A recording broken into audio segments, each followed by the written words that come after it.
آج کی سب سے بڑی خبر یہ ہے کہ عمران خان صاحب کی وہ درخواستیں جو کہ اسلام آباد ہائی کورٹ میں انہوں نے دائر کر رکھی ہیں 190 ملین پاؤنڈ یعنی القادر ٹرسٹ کیس کے حوالے سے، ان کی سماعت 5 جون کے لیے مقرر کر دی گئی ہے۔ چیف جسٹس اسلام آباد ہائی کورٹ کی سربراہی میں 2 رکنی بینچ اس کی سماعت 5 جون کو کرے گا۔ اس حوالے سے بہت سی خبریں، بہت سی چہمگوئیاں چل رہی ہیں کہ اس دن پتہ نہیں کیا ہو جائے گا، لیکن اگر میرٹ کی بات کی جائے، قانونی پروسیجر کی بات کی جائے تو ابھی تو نوٹسز کے کیسز ہیں، اس کے اوپر نیب آ کے کیا جواب دیتا ہے، یہ معاملہ کیسے آگے چلے گا، اس حوالے سے گفتگو اسی روز ہو سکے گی کہ 5 جون کو عدالت اس حوالے سے کیا پروسیڈنگز عدالت میں ہوتی ہے اور معاملہ کہاں چلتا ہے۔ لیکن آج دلچسپ بات یہ ہے کہ عمران خان صاحب کی ہمشیرہ محترمہ علیمہ خان صاحبہ، آج ان کا ایک اور بیان سامنے آیا ہے جو کہ پھر بہت سے لوگوں کو سوچ میں مبتلا کر دیتا ہے کہ ایک واضح تضاد ہے۔ یعنی آج علیمہ خان صاحبہ کیا فرما رہی ہیں اور انہوں نے جو باتیں کی ہیں اس سے تو پتہ چلتا ہے، انہیں معلوم ہے، عمران خان صاحب کو معلوم ہے کہ ملک کے اندر جو حکومت ہے یا اسٹیبلشمنٹ، ان کو عمران خان صاحب سے کیا چاہیے۔ آج وہ کیا فرما رہی ہیں، ذرا سنیے۔ میں ان کو بھی بتانا چاہ رہی ہوں جو پیچھے بیٹھے ہوئے ہیں، ہاتھ ہیں، جو بھی ہاتھ ہیں، دیکھیں پیچھے سے کام نہ، ایک وہ کہتے ہیں رول آف لا، دوسرا وہ کہتے ہیں ریسٹوریشن آف ڈیموکریسی۔ آج انہوں نے اس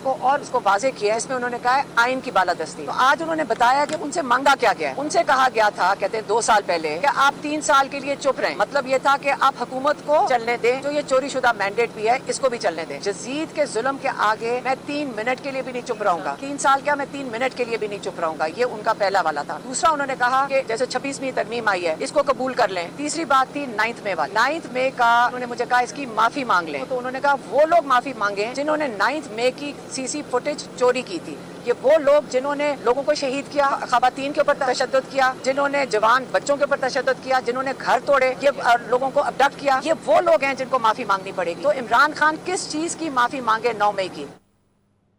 دلچسپ بات یہ ہے، حیران کر دینے والی بات یہ ہے کہ 2 روز قبل محترمہ علیمہ خان صاحبہ ہی فرما رہی ہیں کہ انہیں تو پتہ ہی نہیں ہے کیا گیو اینڈ ٹیک ہونا ہے اور کیا چاہتی ہے اسٹیبلشمنٹ، کیا چاہتے ہیں وہ لوگ جنہیں وہ کہتی ہیں وہ پیچھے بیٹھے ہوئے ہیں، وہ بتائیں کہ وہ کیا چاہتے ہیں، اور اگر یہ باتیں پتہ ہیں تو پھر وہ کیا جاننا چاہ رہی ہیں۔ سنیے 2 روز پہلے وہ کیا فرما رہی تھی۔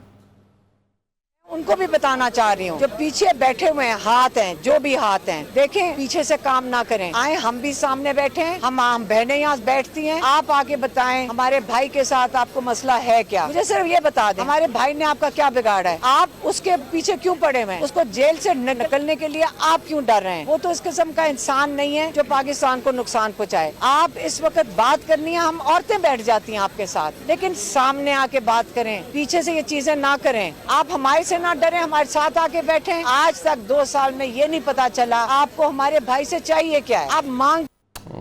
بھائی سے چاہیے کیا، وہ خود فرما رہی ہیں کہ عمران خان صاحب نے کہا 3 ڈیمانڈز آئی تھیں، اب 2 روز قبل انہوں نے کہا، اور یہ 2 سال پہلے آئی تھیں، اور اب انہوں نے فرمایا کہ پتہ نہیں کہ چاہیے کیا۔ حکومت اس حوالے سے کیا سوچ رہی ہے،